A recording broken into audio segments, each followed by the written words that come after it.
विश्वास भाजन कर समस्त प्रिय पात्र होता एसपी श्रीयुत अंकित वर्मा महोदय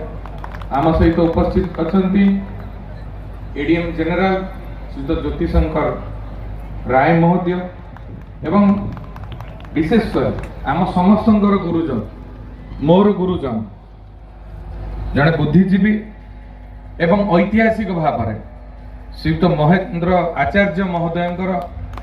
ए सबु कार्यक्रम सबु समय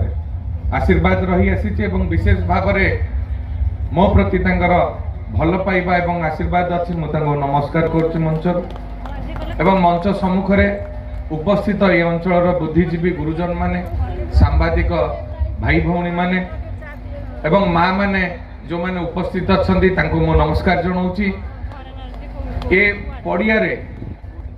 कोण अनुकोण रे विभिन्न स्टॉल को उपभोग करुवा सामग्री किणुवा एवं खाद्य स्टॉल रे मजा नौथिबा समस्त को मो स्वागत करुच्ची मो सही मुहूर्त को आसबी जो दिन ये जिलार शुभ दि जाइथिला आज मो पेपर रे पढ़ी जे उत्कल दिवस पालन है एवं जिला गठन रे जार भूमिका थिला तांको विषय कौन अतिथि आलोचना कले नहीं भूल कथा आज्ञा ये बस भाई बस शंकर भाई बस मु गोटे बाइट देखिली